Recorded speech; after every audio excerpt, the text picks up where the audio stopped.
अच्छे दिन आने वाले हैं। जी हां, ये वो लाइन है जो 10 मई तक आपकी टीवी पर, आपके अखबारों में, आपके रेडियो पर हर तरफ दिखाई और सुनाई दे रही थी। बीजेपी ने मोदी के विज्ञापनों में देश की जनता को यही कहा, यही बताया कि मोदी आएंगे, अच्छे दिन लाएंगे। अब एग्जिट पोल के नतीजों के बाद बाजार में फिलहाल अच्छे दिन आ गए हैं, लेकिन क्या ये नतीजों के बाद बचे रहेंगे और क्या हर क्षेत्र में यही तरक्की दिखाई देगी या फिर ये सिर्फ एक नारा भर बनकर रह जाएगा? इस बीच देश भर से तस्वीरें भी आ रही हैं, लड्डू बनाए जा रहे हैं, यानी बीजेपी के मन में लड्डू पहले से ही फूट रहे हैं नतीजों के। उधर राजनाथ सिंह और जेटली और गडकरी पहुंच गए हैं गांधीनगर, नरेंद्र मोदी से हो रही है मुलाकात। तो यह मुलाकात भी बताती है कि अब मिठास बस घुलने ही वाली है। बीजेपी ने विक्ट्री यानी जीत, विजय पहले ही मान लिया है। और बड़ी खबर यह भी कि वाराणसी पहले जाएंगे नरेंद्र मोदी और वाराणसी के बाद ही आएंगे दिल्ली। पहले वाराणसी में निकालेंगे विजय जुलूस, 16 के बाद 17 मई को। देखिए हमारी ये रिपोर्ट, ये अच्छे दिन कैसे आएंगे। हम मोदी जी को लाने वाले हैं, अच्छे दिन आने वाले हैं। ये वो लाइन है जिसके बिना पर बीजेपी ने वोट मांगे। इस लाइन के नतीजे अब तक सामने नहीं आए हैं, लेकिन एग्जिट पोल ने बता दिया है कि एनडीए के लिए अच्छे दिन आ रहे हैं और इसका असर तमाम जगहों पर देखने को मिला है। शेयर बाजार उछाल मार रहा है। 3 दिन में 22,000 से 24,000 तक का सफर देख लिया है। रुपया अमेरिकी डॉलर के मुकाबले महीनों बाद 60 रुपए से नीचे आया है और अमेरिकी राष्ट्रपति ने भी नई सरकार के लिए अपने स्वागत द्वार खोल दिए हैं। हैरानी इस बात की है कि अब तक देश के हालात में ऐसा कोई बदलाव नहीं हुआ है, जिसकी वजह से शेयर बाजार में उछाल आया है। औद्योगिक उत्पादन गिरा है, ब्याज की दरें ऊंची ही हैं, महंगाई बढ़ती ही जा रही है, तेल के दाम भी ऊपर ही हैं, लेकिन फिर भी बाजार को उम्मीद है कि अच्छे दिन आने वाले हैं, जबकि एक्सपर्ट कहते हैं कि सतर्क रहें। रीजन ये है कि एग्जिट पोल्स के नतीजे अगर सही साबित होते हैं तो उनसे ये पता चलता है कि एक मजबूत सरकार हमें मिलने वाली है। अगर एक स्ट्रांग गवर्नमेंट हमें मिलती है तो वो इकोनॉमी को लेकर डिसीजंस ले सकती है और उन डिसीजंस को इम्प्लीमेंट कर सकती है। ऐसा मार्केट की एक्सपेक्टेशन है, ऐसा मार्केट की उम्मीद है। इंटरनेशनल इन्वेस्टर इंडिया की तरफ बहुत कॉन्फिडेंस से देख रहे हैं। 16 तारीख को मेहनत रंग लाएगी, जो लाना है, तो कार्यकर्ताओं को एक आत्मसंतोष होगा, खुशी भी होगी और शायद हिंदुस्तान के अच्छे दिन आने वाले हैं। कांग्रेस कहती है कि ये सब सिर्फ भ्रम है। टाट वाले बाबा हुआ करते थे जो कहते थे सतयुग आने वाला है। निर्मल बाबा भी टेलीविजन पे आके कहते हैं अच्छे दिन तुम्हारे आने वाले हैं। उसी प्रकार से मोदी जी भी कह रहे हैं अच्छे दिन आने वाले हैं। अगर आप देखेंगे तो हिटलर ने भी कहा था अपने, उसका जो टैग लाइन था, जो उसका पंच लाइन था, हिटलर भी यही कहता था, मैं अच्छे दिन लाने वाला हूं। तो देखते हैं अच्छे दिन कैसे आने वाले हैं। शायद अच्छे दिन आने वाले पर डीजल पेट्रोल सस्ते हो जाएंगे, कुकिंग गैस सस्ता हो जाएगा, सबको नौकरी मिल जाएंगी, अच्छे दिन आने वाले हैं। अगर ये भ्रम है तो क्या ये भ्रम पूरे देश में है, बाजार में भी है, या फिर हकीकत में देश को एक मजबूत सरकार का चेहरा दिखाई दे रहा है? शायद मनमोहन सिंह की छवि के बाद मोदी की छवि बाजार को ज्यादा मजबूत दिख रही है। सवाल उठता है कि अगर मोदी के वादों की वजह से ये उछाल आ रहा है तो इन वादों को मोदी पूरा कैसे करेंगे, ये अभी तक साफ नहीं है। ऐसे में अच्छे दिन कैसे आएंगे, इसका खाका शायद सिर्फ मोदी को ही मालूम है। आज तक ब्यूरो। तो यह है वो सपना पूरा होने का तरीका या फिर क्या है बाधाएं, ये आपने इस रिपोर्ट में देखी। 3 खास मेहमान हमारे साथ हैं, लेकिन उससे पहले जरा तस्वीरें आपको दिखा देते हैं गांधीनगर की। ताजा तरीन तस्वीरें हैं। नरेंद्र मोदी कर रहे हैं मुलाकात अरुण जेटली से, नितिन गडकरी से और राजनाथ सिंह से। जीत के पहले जैसे जीत स्वीकार कर ली हो, मान ली हो भारतीय जनता पार्टी ने। कहीं मुंबई में लड्डू बनाए जा रहे हैं पार्टी दफ्तर में, तो कहीं मुलाकातों का दौर चल रहा है। इससे पहले विधायकों के साथ मुलाकात की थी नरेंद्र मोदी ने। माना जा रहा था उत्तराधिकारी चुन रहे हैं, क्योंकि अगर वाकई 16 के नतीजे उन्हें 7 RCR पहुंचा देते हैं तो चाहिए होगा एक उत्तराधिकारी गुजरात के लिए। इधर राजनाथ सिंह, गडकरी और अरुण जेटली की यह मुलाकात नरेंद्र मोदी से बता रही है कि पार्टी सरकार चलाने के तरीके, विजय रथ पर सवार होकर आगे बढ़ने को तैयार दिख रही है। खबर यह भी है कि 17 को वाराणसी जाएंगे नरेंद्र मोदी, वही वाराणसी जहां से इस बार हिंदुस्तान के चुनाव की जंग लड़ी जा रही है, क्योंकि नरेंद्र मोदी वहीं से इस बार चुनाव लड़ रहे हैं। वडोदरा से भी लड़ रहे हैं, लेकिन माना यही जा रहा है कि अगर बनारस से जबरदस्त जीत मिली तो बनारस को ही रिटेन करेंगे। 3 खास मेहमान हमारे साथ जुड़ रहे हैं इस पूरी चर्चा पर। कैप्टन अभिमन्यु हमारे साथ भारतीय जनता पार्टी की तरफ से जुड़ रहे हैं, सलमान सोज साहब कांग्रेस पार्टी की तरफ से हमारे साथ जुड़ गए हैं और देवेंद्र शर्मा हमारे साथ अर्थशास्त्री जुड़ गए हैं। सबसे पहले कैप्टन अभिमन्यु, आपके पास आते हुए, ये जो अच्छे दिन आने वाले हैं, जो सपना दिखाया गया है, ये सपना कैसे पूरा होगा? अंजना जी, भारतीय जनता पार्टी ने अपने घोषणा पत्र में भी पहले से स्पष्ट किया था कि हमारी अर्थनीति क्या होगी। हमारा मानना था कि पिछले यूपीए सरकार के कार्यकाल में जो आर्थिक कुप्रबंधन हो रहा था, एक प्रकार से जो कुशासन की स्थिति थी, जिससे महंगाई बढ़ रही थी और जो भ्रष्टाचार के कारण अर्थव्यवस्था में विश्वास कम हो रहा था, यहाँ के स्थानीय उद्योगपतियों का वो निवेश कम कर रहे थे, उसके कारण से हमारा पूरा का पूरा अर्थतंत्र इस कदर प्रभावित हुआ कि रुपए की कीमत गिरती चली गई और डॉलर की कीमत बढ़ती चली गई, जिसके कारण हमारा फिस्कल डेफिसिट जो है उसकी खराब हालत हुई और लगातार हमारे जितने भी इंपोर्ट की कॉस्ट है उसकी बढ़ती चली गई। अब ये सारे विषय हमारे ध्यान में है। आज आपने देखा होगा, जैसे ही आप लोगों के एग्जिट पोल, मीडिया के एग्जिट पोल्स बाहर आए हैं और जैसे ही स्टॉक मार्केट को ये महसूस हुआ है कि एक मजबूत नेतृत्व आने वाला है और आर्थिक प्रबंधन की, अच्छे प्रबंधन की अपेक्षाओं के साथ में उन्होंने जो भी इन्वेस्टमेंट मार्केट को समझते हैं वो जानते हैं कि भविष्य की जो संभावनाएं होती हैं उनको पहले ही डिस्काउंट करके मार्केट जो है बिहेव करती है। और उसी प्रकार से इन्वेस्टमेंट मार्केट में जो हमारा फॉरेन करेंसी का भी जो पूरा रुपए और डॉलर की जो कीमत है, उसमें रुपए की कीमत में उछाल हो या शेयर मार्केट में उछाल हो, ये दोनों स्पष्ट संकेत करते हैं कैप्टन अभिमन्यु, बाजार को नरेंद्र मोदी जी के नेतृत्व में भरोसा है, उसमें विश्वास आ रहा है कि वो दृढ़ निश्चय के साथ काम करेंगे। कैप्टन अभिमन्यु, जो हो रहा है वो सब आपने बता दिया। मेरा सवाल ये था कि ये अच्छे दिन आप लाएंगे कैसे, आप क्या करेंगे? मैं लौटूंगी इस सवाल के साथ क्योंकि मैं सबके पास एक बार जाना चाहती हूं। सलमान सोज साहब, उनका कहना है कि जो बुरे दिन आपने दिखाए हैं उसको पलट देंगे, धो देंगे, अच्छे दिन ला देंगे। पहले तो बीजेपी वाले इलेक्शन जीत जाएं, फिर देखेंगे। अभी इलेक्शन का फैसला हिंदुस्तान के लोगों ने नहीं किया है, कल उसका फैसला होगा। मुझे लगता है हिंदुस्तान, ये तो जो अच्छे दिन आने वाले की बात करें, पहले अगर आप देखें कि पिछले 2-3 साल में जो डिफिकल्टीज हिंदुस्तान की इकोनॉमी में आई, अगर आप देखेंगे कि क्या सिचुएशन है, आप फिस्कल डेफिसिट को देखिए, करंट अकाउंट डेफिसिट को देखिए, आप रुपी स्टेबलाइजेशन को देखिए, हर तरह से हमारी इकोनॉमी अब स्टेबलाइजेशन की तरफ पहुंची और अब रिकवरी की तरफ है। और किसी भी IMF हो, वर्ल्ड बैंक हो, कोई भी ऑर्गेनाइजेशन हो जो इकोनॉमिक डेवलपमेंट पे देखती है, वो सब कहते हैं कि अब रिकवरी की तरफ चल रहे हैं। सोज साहब, लेकिन सोज साहब, जो आपकी बात सुनकर ये एहसास होता है कि जनता में जो गुस्सा, वो आक्रोश है, वो शायद जायज है। महंगाई की तलवार सिरों पर लटक रही है, किस तरह से अर्थव्यवस्था हमारी डूबती चली जा रही है। जिस करंट अकाउंट डेफिसिट को आप कह रहे हैं कम है, वो फासला साफ दिखाई दे रहा है डेफिसिट का, और आप ये कह रहे हैं कि सब कुछ स्टेबल है। प्रधानमंत्री मनमोहन सिंह तक ने स्वीकार कर लिया और आप सोच साहब कुछ और कह रहे हैं। किसने बोला? देखिए, आपको किसने बोला? आपको पता है करंट अकाउंट डेफिसिट क्या है इस वक्त हिंदुस्तान में? आप ये बता दीजिए कि महंगाई 2% ऑफ GDP। नहीं, सुनिए बात, प्रोजेक्टेड एक सेकंड ऐसे एंकर को नहीं बोलना चाहिए जब आप बिल्कुल लोगों को गलत बात बता दें। 2% ऑफ GDP इस वक्त, 2% ऑफ GDP, प्लीज। ये सीधे देवेंद्र जी के पास चले, देवेंद्र जी के पास चले, देवेंद्र जी के पास चले, क्योंकि वो अर्थशास्त्री हैं। लोगों को गलत बात बताइए, उसके बाद देवेंद्र जी के पास चलिए। प्रोजेक्टेड और जो असल करंट अकाउंट डेफिसिट है उसमें बहुत फासला है। मैं चाहती हूँ देवेंद्र शर्मा जी इस पर जानकारी दें। देवेंद्र शर्मा जी, वो कह रहे हैं all is well, all is well. Devendra Sharma ji, देखिए, जब मैं स्टूडेंट था अंजना जी, तो एक मुझे फिल्म याद अभी तक जो देखी थी कि फिर सुबह कब होगी, बिल्कुल, और फिर सुबह होगी, ऐसे कोई फिल्म थी, उसका गाना था कि वो सुबह कभी तो आएगी। और मैं ये सोचता था इतने सालों से वो सुबह क्यों नहीं आई है। अब जो सरकार आई है, अगर वो वाकई ही जैसा उन्होंने कहा कि ये अच्छे दिन आएंगे, अगर वो डिटर्मिनेशन और एक आशा के साथ और एक नियत के साथ आते हैं, तो मुझे कोई शक नहीं है इस देश में वो सुबह आ सकती है दोबारा फिर। और वो सुबह आने के लिए करने की क्या जरूरतें हैं, ये जो fiscal deficit, current account deficit का जो है, उसी डिबेट में ना रहे हम। आज देश को जरूरत है 3-4 चीजों की।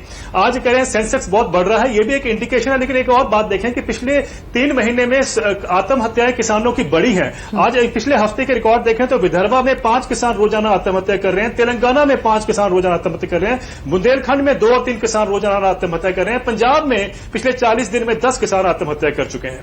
ये भी एक हमारे सामने पिक्चर है जो पिछली सरकार की पॉलिसीज का एक रिजल्ट है। मुझे लगता है कि अगर सरकार आकर पहला काम कृषि को एक ऐसी दिशा दे जिसमें कि ये आत्महत्याओं का तो एक इंडिकेटर है, उसको खुशहाली लाने की तरफ, और हो सकता है आराम से। एक वो काम हमें करने की जरूरत है प्रायोरिटी पे, और दूसरा हमें कि जॉब्स क्रिएशन की बात होनी चाहिए। पिछली सरकार ने 10 साल में मात्र 1.5 करोड़ जॉब्स क्रिएट किए हैं, और इतनी ग्रोथ के क्लेम करते थे। ग्रोथ का जॉब्स के साथ कोई लिंक नहीं है, यह भी हमें जानना जरूरी है। तो अगर हम जॉब्स की तरफ जोर देती है ये सरकार, और साथ में भ्रष्टाचार और इसको करप्शन को मिटाने की बात करती है, मुझे लगता है कि अच्छे दिन शुरुआत हो जाएगी। कोई बात नहीं है, करने की सिर्फ इच्छा होनी चाहिए, नियत होनी चाहिए, रास्ता है। लेकिन वही पॉलिसीज जो मनमोहन सिंह जी लेके चल रहे थे, अगर वही पॉलिसीज को कंटिन्यू करती है सरकार, तो मुझे लगता है कि वो चेंज जिसकी हम आशा कर रहे हैं वो शायद ना हो। उस व्यापक स्तर को लाने के लिए हमें मॉडल को बदलना पड़ेगा, एक नया रूप देखना पड़ेगा, देश के अंदर झांकना पड़ेगा कि हमारी शक्ति कहां पर है, हमारी क्षमता कहां पर है, और हम कर सकते हैं। मेरा यह मानना है, अगर मोदी जी वाकई डिटर्मिनेशन चाहें, उससे चाहें कि देश को बदलना है, तो ये देश बदल सकता है, अच्छे दिन आ सकते हैं, और वो सुबह कभी तो आएगी, वो आ सकती है। सलमान सोज साहब, अब मैंने ब्यूरो ऑफ इकोनॉमिक एनालिसिस की तरफ से ये आंकड़े भी निकाल लिए अपने सामने, क्योंकि मुझे भी 4.5 का आंकड़ा याद था, इसीलिए 2011-2012 के फाइनेंशियल ईयर में, सर एक सेकंड जी, बिल्कुल 2011-2012 में ये 5.4 था, फिर 2012 और 2013 के फाइनेंशियल ईयर में ये 4.2 पर पहुंचा। प्रोजेक्टेड जिसकी बात आप कर रहे हैं 2 पॉइंट समथिंग, वो प्रोजेक्टेड था, लेकिन वो पहुंच नहीं पाया है। इस पर साम करें, और इन सबसे दूर जो देवेंद्र जी कह रहे हैं उसका जवाब दीजिए। कैसे आप जो देखिए अंजना जी, जो आप डेटा देख रही हो आउटडेटेड डेटा है, लेटेस्ट डेटा ये। अरे भाई साहब, 2012-2013 का करंट अकाउंट डेफिसिट क्या था बताइए, एक सेकंड। हम 2013 का बताइए क्या था। अरे आप अजीब बात करती हैं, आप कैसे दैट इज आउटडेटेड डेटा। आज जो करंट अकाउंट डेफिसिट है, करंट अकाउंट डेफिसिट, आप कह रहे हैं कि किसी अर्थव्यवस्था की मुश्किल से नहीं गुजर रहे। अरे ठीक है सलमान सोज साहब, हम किसी अर्थव्यवस्था की मुश्किल से नहीं गुजर रहे। प्लीज एक सेकंड सोज साहब, हम अर्थव्यवस्था में किसी मुश्किल से नहीं गुजर रहे। नहीं सुनिए आप अंजना जी, देखिए मैं आपको ये बताऊं, आप इकोनॉमिस्ट नहीं है, ठीक है ना, आप हैं एक एंकर ना, आप हैं, मैं हूं, मैं वर्ल्ड बैंक में काम कर चुका हूं, तो मैंने तो कुछ सीखा होगा। अरे वैसे तो इस देश के प्रधानमंत्री बहुत जाने माने इकोनॉमिस्ट थे सोज साहब, वैसे तो आप इस देश के प्रधानमंत्री हैं, इस देश के प्रधानमंत्री से बड़ा इकोनॉमिस्ट कौन हो सकता है। आप क्यों अंजना जी, आप क्यों ऐसी बात करती हैं जिसमें आपका काम है एंकर इस प्रोग्राम को सोज साहब, आप हमें काम मत सिखाइए। सोज साहब, आप हमें काम मत सिखाइए, हमारा काम है आपसे सवाल पूछना। चुप कराइए। सोज साहब, हमारा काम है सवाल पूछना। हम आपसे सवाल पूछ रहे हैं, आप उसका जवाब दीजिए, आप उसका जवाब दीजिए। नौकरियां, एक सेकंड सर, नौकरियां, महंगाई, 2012-2013 की आप बात करती, मैं 2013-2014 की बात करता हूं। चलिए ठीक है, आप नौकरियां और महंगाई पर जवाब दीजिए, इसकी जवाबदेही अब मैं नौकरी और महंगाई की बात करता हूं। हाँ ठीक है, तो जो पहली बात जो महंगाई की करते हैं बात, जो हमारे बीजेपी के दोस्त थे कैप्टन अभिमन्यु, और जो ये बहुत बात करते हैं स्यूडो नेशनलिज्म की बात करते हैं, रुपया ऊपर चलेगा और डॉलर नीचे गिरेगा, उससे ये होगा हिंदुस्तान में जो ये चाहते हैं। सुब्रमण्यम स्वामी ने भी बात की थी, 40 रुपए डॉलर होगा, उससे ये होगा आपके एक्सपोर्ट्स खत्म हो जाएंगे, आपके इंपोर्ट्स बढ़ जाएंगे, आपकी जो डोमेस्टिक मैन्युफैक्चरिंग अगर कोई बुरी हालत में इस वक्त है बिल्कुल खत्म हो जाएगी, जो आपके पास अपॉर्चुनिटी होगी जॉब क्रिएशन की वो खत्म हो जाएगी। ये इसको कहते हैं सूडो नेशनलिज्म, और ये नहीं करेंगे अगर ये आएंगे, ये नहीं करेंगे ऐसा। क्यों? इनको पता है, एक होता है तकरीर करना, दूसरा होता है हुकूमत चलाना, तो ये बिल्कुल नहीं कर पाएंगे। ये जो सूडो नेशनलिज्म है उससे खतरा है हिंदुस्तान को, उससे जॉब क्रिएशन नहीं हो सकती। दूसरी बात, जॉब क्रिएशन के लिए आपको इकोनॉमिक ग्रोथ की बहुत जरूरत है, उसके लिए आपको इन्वेस्टमेंट साइकिल बढ़ाना पड़ेगा। उसके लिए अगर आप यूपीए का मैनिफेस्टो देखें, उसमें हमने बहुत सारी चीजें रखी हैं, जैसे 100 अर्बन क्लस्टर 100 इंडस्ट्रियल कॉरिडोर्स। उससे क्या होगा, न सिर्फ मैन्युफैक्चरिंग बढ़ेगी, बट जो रिलेटेड सर्विसेज हैं वो बढ़ेंगी। उससे क्या होगा, एम्प्लॉयमेंट अपॉर्चुनिटीज बढ़ेंगी। लेकिन एम्प्लॉयमेंट अपॉर्चुनिटीज का होना ये मतलब नहीं कि उससे एक कंप्लीट कर दूंगी, जल्दी से खत्म कर लें।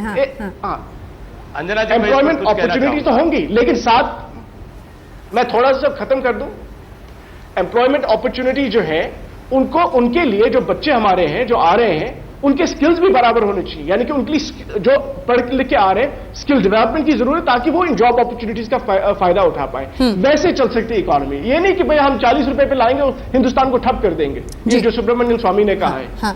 ये गलत बात है, मैं उसके खिलाफ। ये 10 साल अभी आप लोग इंतजार कर रहे थे इस प्लानिंग के साथ। हाँ कैप्टन अभिमन्यु। अंजना जी, मैं इसमें कुछ कहना चाहता हूँ हाँ। कि मेरे मित्र सलमान सोज का जिस प्रकार से रवैया है, उनको अभी भी एग्जिट पोल के सारा जो आने के बाद भी ऐसा लगता है कि रस्सी जल गई पर बल नहीं गया। उनका अहंकार जो है आज भी इतना ऊंचा है कि उनको लगता है कि वर्ल्ड बैंक में काम कर लिया तो उनसे बड़ा अर्थशास्त्री कोई नहीं होगा। कौन नहीं जानता कि मैंने ये नहीं कहा, मैंने ये कहा ड्रीम टीम जो है वो हॉरर टीम बन गई है। सोच साहब, आप हमें बात करने दीजिए, आप हमें बात करने दीजिए। आपने करंट अकाउंट डेफिसिट और फिस्कल डेफिसिट को पिछले करंट ईयर में आपने जिस प्रकार से रिडक्शन की बात बताई है, आप भूलिए मत कि आंकड़ों से पेट नहीं बढ़ता है। और केवल मात्र आप कुछ गोल्ड के इंपोर्ट को कंट्रोल करके और फर्टिलाइजर के इंपोर्ट को पोस्टपोन करके अपने करंट अकाउंट डेफिसिट को एक सीमा में लाने की कोशिश करते हैं। वो आंकड़ों को तो आप सुधार सकते हैं, लेकिन गरीब आदमी का पेट नहीं भर सकते और अर्थव्यवस्था को सुधार नहीं सकते हैं। जहां तक आपने कहा कि डॉलर के मुकाबले में रुपया 40 के रेट पर आ जाएगा, भाव पर आ जाएगा, तो आप भी जानते हैं कि हम करंट अकाउंट कन्वर्टिबिलिटी के दौर में हैं। अपने आप कोई सरकार किसी उसको मूल्य को घटा नहीं सकती, बढ़ा नहीं सकती। ये तो देश का जो पूरा करंट अकाउंट की जो पोजीशन होगी उसके आधार पर जो है करेंसी की प्राइस तय होंगी। और अगर हमारी इकोनॉमी के अंदर ताकत आएगी, स्ट्रेंथ आएगी, उसके अंदर इन्वेस्टमेंट आएगी, हमारी एक्सपोर्ट बढ़ेगा, तो स्वाभाविक है कि हमारे रुपए की कीमत जो है वो बढ़ेगी। तो ये एक बेसिकली इकोनॉमी की स्ट्रेंथ का इंडिकेटर है। कई और बुनियादी सवालों के साथ हम आगे बढ़ना चाहते हैं। जरा वो सवाल आपको बता दें, वो सवाल जो आज तक पूछ रहा है। वक्त एक ब्रेक पर जाने का है, लेकिन जो सवाल हम पूछ रहे हैं, नरेंद्र मोदी अच्छे दिन आखिर कैसे लाएंगे, और इस सवाल पर कैप्टन अभिमन्यु आपको जवाब देना होगा। क्या अच्छे दिन की बात सिर्फ चुनावी पासा था? क्या शेयर बाजार में उछाल अच्छे दिन आने का लक्षण है? उसे लक्षण के तौर पर देखा जा सकता है। क्या रुपये में मजबूती लंबे वक्त तक रह पाएगी, जो देखी जा रही है?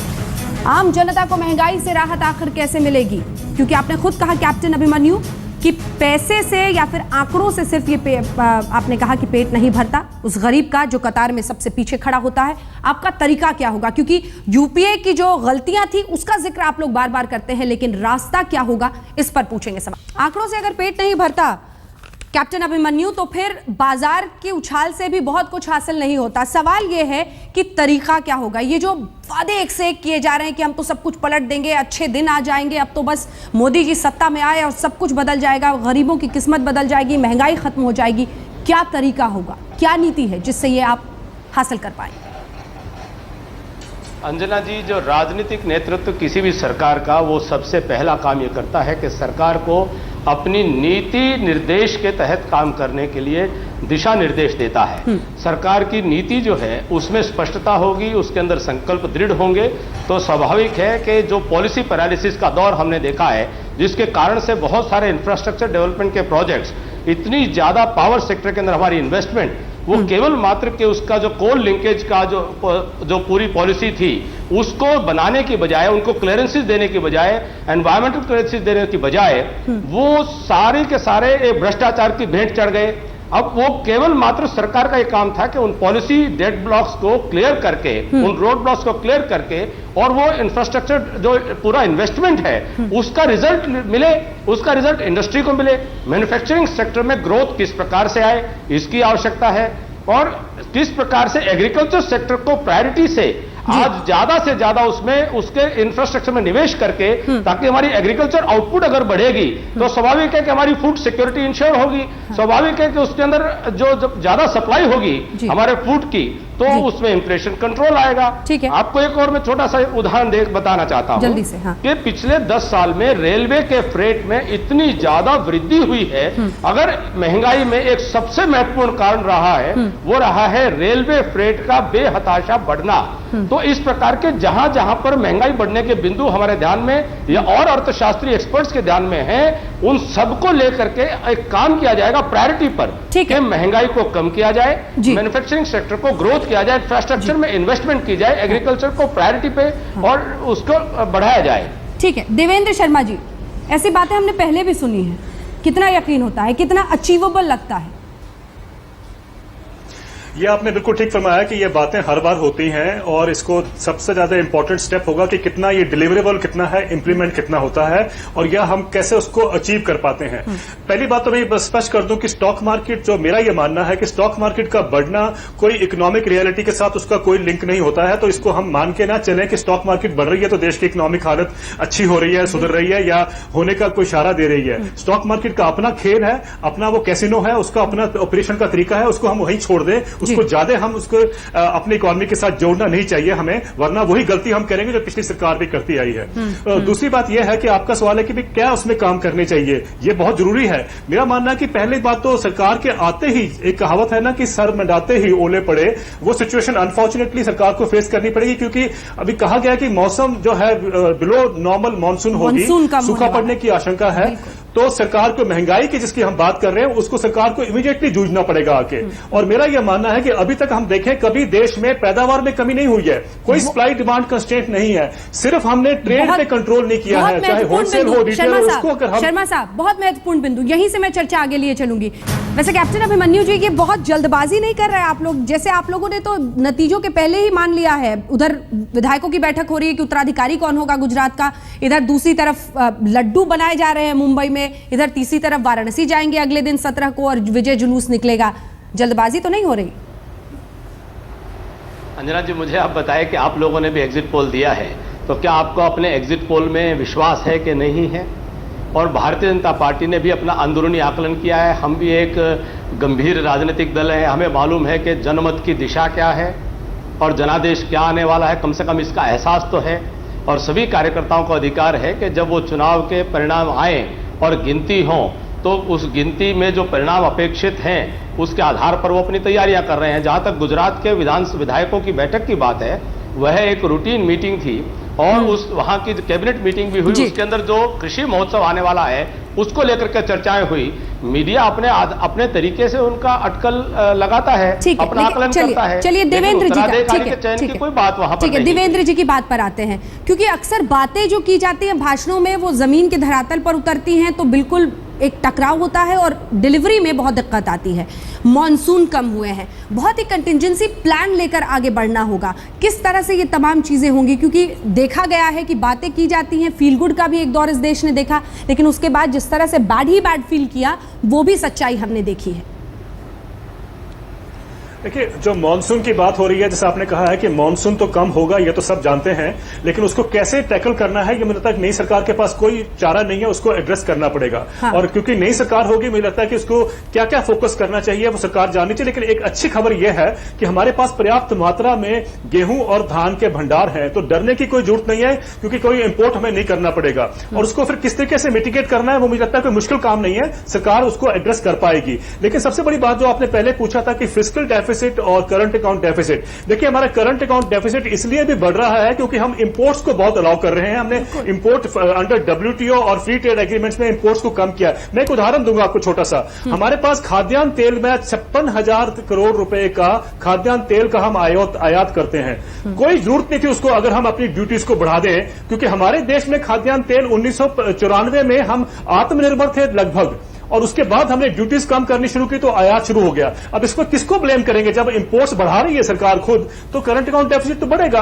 और इस तरीके से अगर आप देखें कि अगर मैन्युफैक्चरिंग सेक्टर में कहें तो 54% इंपोर्ट सिर्फ चाइना से आ रहे हैं, जो कि हमारे मैन्युफैक्चरिंग सेक्टर को ध्वस्त कर रहे हैं।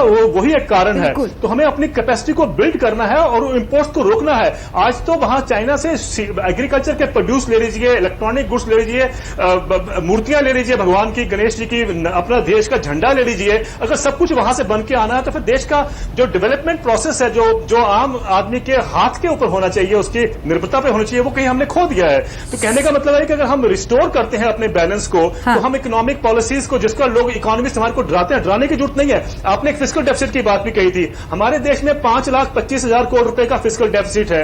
उसको कम करने के लिए कहा जाता है कि हमें सब्सिडीज को कम करना पड़ेगा, लेकिन कॉर्पोरेट जगत की सब्सिडी की कोई बात नहीं करता है। 5,75,000 करोड़ रुपए की इस साल हमने सब्सिडी दी है कॉर्पोरेट वर्ल्ड को। 5,075 करोड़ रुपए अगर हम उनसे वसूल लेते हैं, जो कि हमने टैक्स कंसेशन दिए हैं, तो हमारा करंट फिस्कल डेफिसिट बिल्कुल खत्म हो जाता है। तो क्यों नहीं हम वो पॉलिसीज लेके आए जिससे कि देश को फायदा हो, ना कि चंद घरानों को फायदा हो। तो वो चुनावों के वक्त वही कॉर्पोरेट्स काम आते हैं ना, चुनावों के वक्त शायद वही कॉर्पोरेट्स काम आते हैं। सो साहब, जो तमाम सवाल उठाए हैं देवेंद्र शर्मा जी ने, उसका जवाब दीजिए। देखिए, पहली बात जो इन्फ्लेशन का, तो देखिए इस बार जो प्रोजेक्टेड जो मॉनसून है कम, मुझे लगता है जो कह रहे हैं वेदर डिपार्टमेंट जो है कम है, उसका मतलब ये हुआ कि उससे प्रॉब्लम हो सकती है। लेकिन जैसे देवेंद्र जी ने कहा, इन्होंने ठीक कहा, ऐसी कोई बात नहीं कि हमारे पास ये स्टोरेज के लिए नहीं है, सब चल सकता है। लेकिन एनफोर्समेंट बहुत जरूरी है। वो हर किसी स्टेट को जहां पर ये प्रोडक्शन होती है और जहां से फिर मार्केट्स में जाता है, वहां पर उनको खास ख्याल रखना पड़ेगा। ये मैं आपको बता दूं, ऐसा नहीं कि कोई भी सेंट्रल गवर्नमेंट में आ जाए, चाहे हमारी हुकूमत हो या चाहे बीजेपी के हो, कि वो सेंट्रल गवर्नमेंट डंडा खड़ा करके स्टेट गवर्नमेंट को कुछ कह सके। स्टेट गवर्नमेंट्स को इसमें टीम वर्क के साथ चलना पड़ेगा और उनको भी अपना वो फर्ज निभाना पड़ेगा। ये पहली बात। दूसरी बात, जो by the way current account deficit की जो बात की, मैं आपको एक्चुअल डेटा ये बताऊं कि जो क्वार्टर था अक्टूबर टू दिसंबर, उसमें current account deficit 0.9% of GDP था। उससे पहला वाला जो क्वार्टर था उसमें 1.2% ऑफ जीडीपी आपका करंट अकाउंट डेफिसिट था। करंट अकाउंट डेफिसिट एक्चुअली कम हो रहा है, ज्यादा नहीं हो रहा है। लेकिन जो ये बात कर रहे हैं इंपोर्ट को आप कम कीजिए, और वह इस आजकल की जो मॉडर्न इकोनॉमीज है, ऐसे नहीं चलता। आप किसी को, आप हमारा मुल्क जो है वो वर्ल्ड ट्रेड ऑर्गेनाइजेशन के साथ हमारा रैटिफिकेशन हो चुका है। हम ऐसे नहीं कि सबको इंपोर्ट ड्यूटी लगाएंगे, क्योंकि उससे ये होगा कि फिर वहां से लड़ाई होगी। वहां जो हमारे एक्सपोर्ट बाहर जाएंगे उन पे भी वैसे ही ड्यूटीज लगेगी, आपके एक्सपोर्ट इंडस्ट्रीज खत्म हो जाएंगी। ऐसे नहीं होता है। ये तो कहने की बात है कि भाई आप इंपोर्ट को खत्म कर दो। जी ठीक है, ये तमाम नियम कानून आपने समझा दिए, आंकड़े भी अपनी तरफ से समझा दिए। कुछ बुनियादी सवाल आपसे पूछती हूँ, जो मोटे सवाल शायद खो गए, आप समझे नहीं या जवाब नहीं दे पाए। मोटा सवाल जो देवेंद्र शर्मा पूछ रहे हैं वो ये कि सर्विस सेक्टर पर एक वक्त था जब हिंदुस्तान बिल्कुल रूल कर रहा था और उस लहर पर हमारी इकोनॉमी सर्वाइव कर रही थी। बड़े ही सिलसिलेवार ढंग से हमारे मैन्युफैक्चरिंग सेक्टर को नजरअंदाज किया गया। हम ऐसे मकाम पर पहुंचे जहां पर चीन ने आकर अपने माल, सस्ते माल, खराब माल थोप दिए हमारे देश के अंदर। हमारा मैन्युफैक्चरिंग सेक्टर इस तरह से तबाह हो गया। जिस स्किल्ड लेबर की बात आप कर रहे हैं उन सब में हम पूरी तरह से नाकाम रहे। इस 10 वर्षों में जो हमने खोया है, जो हमारी ताकत बन सकती थी, जिस तरह का एक लेबर फोर्स हिंदुस्तान में है, वो सब इग्नोर हो गया। क्या ये सच नहीं है? क्या इससे एक सबक लेने की जरूरत नहीं है? देखिए, मैन्युफैक्चरिंग सेक्टर जो है, नहीं, मुझे सारी बातें समझ आ जाती है अंजना जी, ऐसी बात नहीं है। मेरे पास भी दिमाग है। जो मैन्युफैक्चरिंग सेक्टर में वीकनेस आई, पहले आप देखेंगे, अगर आप चाइना को भी देखेंगे, चाइना का जो मैन्युफैक्चरिंग सेक्टर था पिछले 3-4 साल से वहां भी स्लम्प आ चुका है। और हमारे पास एक अपॉर्चुनिटी है। अपॉर्चुनिटी क्या है? जो चाइनीज लेबर है वो हिंदुस्तान के मुकाबले में काफी महंगा हो चुका है। यहां से जो हमारा रुपये में जो डॉलर के मुकाबले में कमी हुई है, उससे ये है कि हमारे पास एक अपॉर्चुनिटी है जिसमें हम मैन्युफैक्चरिंग सेक्टर को आगे बढ़ाएं। एक नई नेशनल मैन्युफैक्चरिंग पॉलिसी बन चुकी है। अब इन्वेस्टमेंट दो तरह की मैन्युफैक्चरिंग में ख्याल रखना पड़ेगा। एक तो होता है जो आप रेगुलर इंडस्ट्रियल सेक्टर है, उसमें काफी सारा हैवी इंडस्ट्रीज हो। लेकिन दूसरा मैन्युफैक्चरिंग सेक्टर जिसको हमें नेग्लेक्ट नहीं करना चाहिए, वो है जिसमें सेमी स्किल्ड या लो स्किल्ड लेबर काम कर सकती है, जिसमें काफी ज्यादा लोग नौकरी कर सकते हैं। जैसे लेदर शूज है या हैंडबैग्स है, वैसी चीजें जो पिछले 2 साल में तकरीबन 1.5 करोड़ लोग सिर्फ उस सेक्टर में आए हैं, जॉब्स। इसीलिए हमें दोनों पे ख्याल रखना पड़ेगा, दोनों पे ख्याल रखना पड़ेगा। और जो भी हुकूमत आए, हमारी आए, बीजेपी वाली आए, एक हमको वो सेक्टर जो मैन्युफैक्चरिंग है जिसमें सेमी स्किल्ड और लो स्किल्ड लोग एम्प्लॉय किए जा सकते हैं, उनको नेग्लेक्ट नहीं करना है। वो हो सकता है इस बार। अब प्लेटफॉर्म बन चुका है, जो ग्लोबल जो सिनेरियो बन रहा है, चाइना कमजोर हो रहा है, हमारे पास अपॉर्चुनिटी है, हमको उसको थाम लेना चाहिए। जी अभिमन्यु साहब। जी, मैं 2 बातें कहना चाहूँगा। एक तो देवेंद्र शर्मा जी ने जो विषय उठाया था कि स्टॉक मार्केट की या रुपए की तेजी जो है उसका इकोनॉमिक हेल्थ का वो इंडिकेटर नहीं होता, लेकिन वह स्टेट की इकोनॉमी के बारे में परसेप्शन का बहुत बड़ा इंडिकेटर होता है। दूसरा कि मॉनसून खराब होती है या तो किस प्रकार से देश की इकोनॉमी को हम मैनेज करेंगे, यह सारे विषय कि क्या आगे होने वाला है, ये सरकार के एंटिसिपेशन पर निर्भर करता है। अगर आपको ध्यान हो, पिछले सरकार के कार्यकाल में गेहूं का एक बहुत बड़ा घोटाला हुआ था कि हमारे जो एंटिसिपेशन थी वो सरकार के सर्वेज और आंकड़े बता रहे थे कि हमको गेहूं के इंपोर्ट करने की आवश्यकता पड़ेगी और भारत में कमी आएगी और विदेशों में सस्ती गेहूं थी, लेकिन हमने 3 सप्ताह का निर्णय को टाला उसका परिणाम यह निकला कि हमको महंगी गेहूं लगभग 300 और 400 डॉलर प्रति जो है मीट्रिक टन हमको महंगी गेहूं इंपोर्ट करनी पड़ी, केवल मात्र एंटीसिपेशन के बाद भी निर्णय को देरी करना। मैं जो सलमान सोज साहब ने मैन्युफैक्चरिंग सेक्टर के बारे में कहा, वो डॉलर के प्राइसेस को लेकर के मैन्युफैक्चरिंग सेक्टर से रिलेट करते हैं चाइना से कंपेयर करते हुए। अरे हमारे अपने देश में डोमेस्टिक कंजम्पशन इतनी बड़ी है कि उसकी पूर्ति करने के लिए हमको चाइना से आज माल मंगाना पड़ रहा है। और मैन्युफैक्चरिंग सेक्टर की जो बुनियादी आवश्यकता है, वो सबसे पहली आवश्यकता है कि पावर सस्ती मिले। हमारे यहां पावर इतनी महंगी है, कैपिटल सस्ती मिले, लैंड सस्ती मिले, तीनों चीजें आज हमने महंगी कर दी हैं। और उसके अलावा जो आवश्यकता है वो है स्किल्ड मैन पावर की। हमारी मैन पावर की स्किल्स डेवलपमेंट काउंसिल के नाते इन्होंने जो सपने दिखाए थे, कोई हमारे यहां स्किल्स की डेवलपमेंट नहीं हुई, तो पूरा स्किल्स मिसमैच आज देखने को मिल रहा है। तो मैन्युफैक्चरिंग सेक्टर ग्रोथ कैसे करेगा? ठीक है, सोज साहब इस पर एक जवाब देना चाह रहे हैं। सोज साहब एक जवाब देना चाह रहे हैं, फिर मैं देवेंद्र जी के पास जाऊंगी। जी सोज साहब। हाँ देखिए कैप्टन साहब, ये तकरीर का टाइम नहीं है। ठंडे दिमाग से हमें हिंदुस्तान के लोगों की मदद करनी है। आपका जो मॉडल है, जो गुजरात में भी एम्प्लॉय हुआ, अगर वो हमने हिंदुस्तान में लाया तो गरीबों का यहां पर बेड़ा गर्क हो जाएगा। आप कहते हैं लैंड को हमने महंगा किया, आप शायद इस बात की बात करें, वो जो लैंड रिफॉर्म की हमने बिल पास करवाया जिसमें आपकी पार्टी भी शामिल थी, उसमें यह हुआ कि जो भी इंडस्ट्रीज आती थी, गरीबों के लैंड लेके कम दामों में उनको दिया और उनको लपेट दिया और यहां से अपनी जमीन निकाल ली और अपने पैसे बना लिए। गरीबों का बेड़ा गर्क वो आगे हिंदुस्तान में नहीं होगा, और वो हमने आपकी पार्टी की मदद से लाया है। तो अब ये नहीं आप कह सकते कि भाई हमारे पास जो लैंड रिफॉर्म बिल है वो गलत है। आपको ऐसी बात नहीं करनी चाहिए। मैं आपने सपोर्ट किया उस बिल को कि नहीं? ये नहीं कहा। आप गरीबों का खून चूसेंगे क्या? अपने मुख्यमंत्री, आप एक बार सुनिए, आप दूसरे की बात सुनिए। आपके अपने मुख्यमंत्री हरियाणा की सरकार के बार बार ये दम भरते हैं कि मैंने जमीनों की कीमतों को बढ़ा दिया है और जमीनों की कीमत मेरे शासनकाल में इतनी हो गई है, उसका दुष्परिणाम मैन्युफैक्चरिंग सेक्टर पर कितना जाकर के हुआ है, उसको आज हम सब भुगत रहे हैं। तो लैंड रिफॉर्म्स बिल और उसकी तो आवश्यकता थी, आपने 10वें साल में जाकर क्या किया है, अभी तक वो लागू नहीं हो पाया है। आपको मालूम है कि आपका नया लैंड एक्विजिशन एक्ट अभी तक पूरी तरह से फोर्स में नहीं आया है। 6 साल आपकी भी हुकूमत थी, 100 साल का लॉ आते क्यों नहीं पास कर रहे हैं? देखिए अंजना जी, आपने था, अंजना जी कारण ही जनता ने आपको हटाने का निर्णय किया है। मेरी तरफ से समझ जाइए, अब तो सोच लीजिए।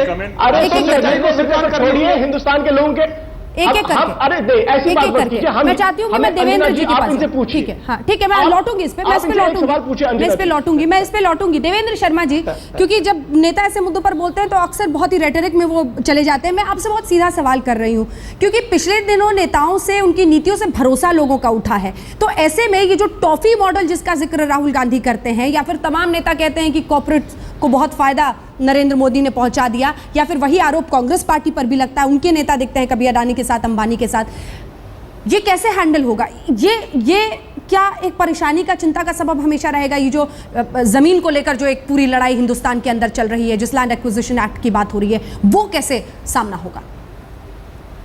ये बहुत महत्वपूर्ण सवाल है कि जिस तरीके से लैंड डाइवर्शन हो रहा है या लैंड एक्विजिशन हो रही है भारत में, ये एक्चुअली इसको समझने की जरूरत है कि 1996 में वर्ल्ड बैंक ने खुद कहा था कि भारत में 2015 तक जो लोग गांव से शहरों की तरफ प्लान करेंगे, उनकी जनसंख्या इंग्लैंड, फ्रांस और जर्मनी की जनसंख्या से दुगनी होगी। उनकी जनसंख्या 20 करोड़ है 3 देशों की, और हमारे देश में ये उन्होंने पहले बता दिया था 1996 में कि 40 करोड़ लोग जो है वो गांव से शहरों की तरफ प्लान करेंगे। तो ये वर्ल्ड बैंक की वार्निंग नहीं थी। उन्होंने 2008 की वर्ल्ड डेवलपमेंट में रिपोर्ट में कहा कि आपने तो ये किया नहीं है, इसको जल्दी करिए। तो लैंड एक्विजिशन करिए, लैंड रेंटल्स को लाइए, लोग जो खेती से बाहर निकाले जा रहे हैं उनको स्किल डेवलपमेंट प्रोग्राम के तहत सिखाइए कि आपको इंडस्ट्रियल वर्कर कैसा बनना है। तो ये वर्ल्ड बैंक की अप्रोच मुझे लगता है कि अगर हम वही फॉलो करेंगे तो हमारे देश में एम्प्लॉयमेंट का क्राइसिस और भयंकर होगा आने वाले दिनों में, और एग्रीकल्चर का प्रॉब्लम भी बढ़ेगा। तो कहीं ना कहीं हमें उसको दोबारा रीलुक एक अच्छा सोचना पड़ेगा कि क्या ये नीति हमारे लिए ठीक है।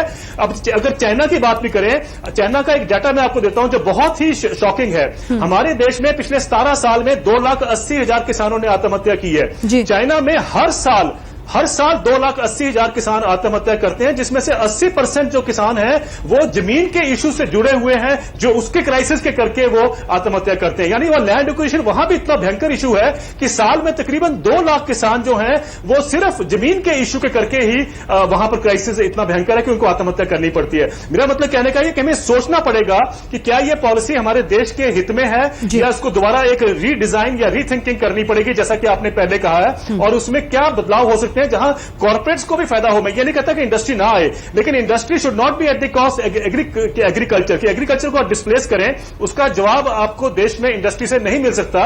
इसलिए हमें दोनों का बैलेंस रखना पड़ेगा और कहीं ना कहीं ऐसी नीति लानी पड़ेगी जहां पर एग्रीकल्चर भी संपन्न हो, एग्रीकल्चर भी फले फूले और इंडस्ट्री भी फले फूले। तो इसका मिश्रण हमें करना पड़ेगा। वो कहीं ना कहीं इन पॉलिटिक्स के दोनों की नोक झोंक को हटके हमें सोचना पड़ेगा कैसे लाएं। एक बात और अंजना जाने से पहले मैं कहूंगा कि ये कहा जाता है कि ग्रोथ के साथ जॉब्स क्रिएट होते हैं। 2005 और 2009 में हमारे देश में 8.5 से लेकर 9.3% तक की ग्रोथ थी। प्लानिंग कमीशन कहता है कि उस टाइम पे 140 लाख जॉब्स एग्रीकल्चर से बाहर गए और ये जॉब्स जाने चाहिए थे मैन्युफैक्चरिंग में, लेकिन मैन्युफैक्चरिंग में 53 लाख लोग जो है वो जॉबलेस हुए। तो अगर 9% ग्रोथ पे भी जॉब लॉस होता है 140 लाख का एग्रीकल्चर में और 53 लाख का मैन्युफैक्चरिंग सेक्टर में, तो हम ग्रोथ से कैसे एक्सपेक्ट करते हैं कि जॉब्स क्रिएशन की जाए? हमें पहले जॉब्स क्रिएट करने चाहिए, ग्रोथ ऑटोमेटिकली होती है। ये हमारा सोचना है। आपकी बात को अगर हम ठीक समझे हैं तो अगर किसानों के आंसुओं पर अर्थव्यवस्था को चमकाने की कोशिश होगी तो वो चमक नकली साबित होगी। एक देश के रूप में हमने हासिल क्या किया है और कहां कहां पर बड़ी बड़ी गलतियां हुई हैं, उनसे सबक ना लिए बगैर आगे बढ़ जाने से कुछ भी फायदा नहीं होगा। कैप्टन अभिमन्यु न सिर्फ कृषि क्षेत्र में जो तमाम दिक्कतों का जिक्र कर रहे हैं देवेंद्र जी, बल्कि उसके अलावा मैन्युफैक्चरिंग सेक्टर, ऐसे बड़े बड़े कई सारे सेगमेंट्स हैं जिनकी अपेक्षा करके हमने आगे कदम बढ़ाने की कोशिश की है। ये सब कैसे हैंडल होगा? मैं क्षमा चाहूंगा कि देवेंद्र शर्मा जी ने जिस प्रकार से सारा विषय रखा था, मैं उस पूरी बात से सहमत हूं और कृषि क्षेत्र के सबसे ज्यादा प्रायोरिटी हमने देने का निर्णय किया और अपने मैनिफेस्टो में भी कहा है। और आपको ध्यान होगा कि पिछले 5-7 साल के अंदर जो भारतीय जनता पार्टी शासित राज्य हैं उनकी जो कृषि की विकास दर है, चाहे गुजरात है, मध्य प्रदेश है और कर्नाटक में भी हमारा शासन था और छत्तीसगढ़ है, उनकी सबकी कृषि विकास दर 10% से ज्यादा रही है सालाना लगातार पिछले 10 साल, जबकि जो राष्ट्रीय जो विकास दर रही है वो लगभग 3% के आसपास रही है। गुजरात और मध्य प्रदेश तो 16% तक की कृषि विकास दर को छू करके आए हैं। उसके अंदर जो बुनियादी जो कदम उठाए थे वो सिंचाई की व्यवस्था, मोर क्रॉप पर ड्रॉप की नीति को लेकर के नरेंद्र मोदी जी ने गुजरात में कृषि का विकास किया है। तो इसी प्रकार से कृषि में जो ढांचागत निवेश है उसको करने की आवश्यकता है, कृषि में और ज्यादा रिसर्च करने की आवश्यकता है और हमारा जो पूरा यील्ड है उस यील्ड में स्कोप है आज कम से कम 2-2.5 गुना हमारा प्रति हेक्टेयर जो है यील्ड को इंप्रूव करके विश्व स्तरीय लेकर के आना बनाना। तो यह सभी प्रायोरिटीज हैं जिसको लेकर के देश की नदियों को जोड़ने की योजना की बात हम कर रहे हैं और तमाम रिसर्च को नीचे तक किस प्रकार से परकोलेट किया जाए, अंतिम कृषि कृषक और मजदूर उसको लाभ उसका मिले, यह पूरी एक नीति बनाने की आवश्यकता है जिसको लेकर के हम दृढ़ संकल्पित हैं। बिल्कुल, मन तो करता है बाशब्द आपको यकीन कर ले, लेकिन जो परिस्थितियां रही हैं थोड़ा मुश्किल दिखता है, लेकिन चलिए इंतजार करना होगा। सोच साहब आपका जवाब देवेंद्र जी की बातों पर।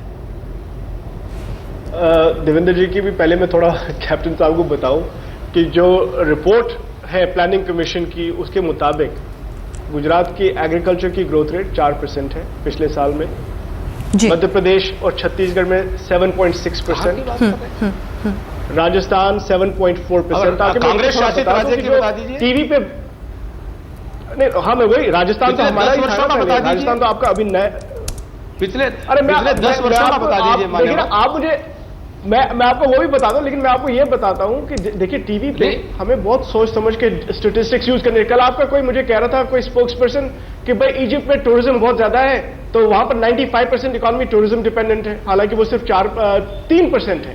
तो मेरे साथ आप प्लीज ऐसे डिबेट में न करें जिसपे आप स्टेटिस्टिक्स ऐसे इस्तेमाल करें जिसका इमीडिएटली वापस सलमान साहब, ये इंटरनेट है हमारे पास। सलमान साहब, राष्ट्रीय कृषि दर क्या है इस वक्त? सोच साहब, हाँ सुनिए बात, 3.6%, 3.6% एनुअल ग्रोथ, और बाय द वे एनडीए के टाइम में 2.2%, 3.6%। दूसरी बात, जो लैंड एक्विजिशन जो एक्ट था जिसमें बीजेपी ने भी हमारी मदद की, मैं आपसे कहता हूं 100 साल पुराना हमारे पास लॉ था, 100 साल पुराना, जब एनडीए की हुकूमत थी इन्होंने क्यों नहीं पास किया लॉ ये लैंड रिफॉर्म का? ये क्यों नहीं ये सोचते कि जो इंडस्ट्रीज अगर खड़ी करनी है एग्रीकल्चरल लैंड पे अगर आपको खड़ी करनी है, जो लैंड है लैंड का कॉस्ट ओवरऑल प्रोजेक्ट साइज में बहुत कम होता है, बहुत कम। आपने तो आप गरीबों आपने को जो तंग मत गुजरात का कीजिए। आपने जो गुजरात का सर एक सेकंड सर प्लीज सर एक सेकंड, क्योंकि आप भी आंकड़े एक के बाद एक बताए जा रहे हैं। गुजरात का जो कृषि दर आपने बताया कितना बताया? मैंने गुजरात का आपको बताया 4%, close to the national average. तो ये 11% जो बता रहे ये हैं, है। जो 11% गुजरात की तरफ ये से तो ये मैं दिया गया आपको- है वो गलत है। देखिए state of the Indian Salman state सोख ऑफ साहब इंडियन का अपना एक एग्रीकल्चर प्लानिंग कमीशन है, उसके आंकड़े वो हमेशा चैनल पर लेकर के बैठते हैं। यूनियन एग्रीकल्चर मिनिस्ट्री, देखिए या तो आप मानिए कि हिंदुस्तान की सरकार जो है टोटल आप उस पर भरोसा नहीं करेंगे, नहीं तो आपको एग्रीकल्चर मिनिस्ट्री का तो मानना पड़ेगा। उसमें आपके स्टेट को अच्छा भी दिखाया है, मध्य प्रदेश को दिखाया अच्छा है 7.6%, छत्तीसगढ़ भी अच्छा दिखाया है, गुजरात 4% दिखाया, छत्तीसगढ़ और मध्य प्रदेश 7.6%। मैं आपको डेटा दिखा रहा हूं, अगर आपको नहीं मानना है वो अलग बात है, लेकिन मैं तो आपको वही बोल सकता हूं जो गवर्नमेंट की रिपोर्ट है। बहरहाल ये सरकार की रिपोर्ट है, लेकिन कई ऐसी रिपोर्ट्स भी हैं जो 10% से ऊपर बता रही है गुजरात की। लेकिन इन तमाम सवालों के बीच यही उलझन है कि आंकड़े एक तरफ और आदमी की सच्चाई एक तरफ। थाली में खाना नहीं मिल रहा। इस देश के 70 से 80% लोग 20 रुपए प्रतिदिन से कम में गुजारा कर रहे हैं। लेकिन ये तमाम सवाल, ये तमाम जो परेशानियां हैं वो दरकिनार हो जाती हैं, क्योंकि आंकड़े चमकाकर इस देश में राजनीति की जाती है। आप देखते रहिए आज तक।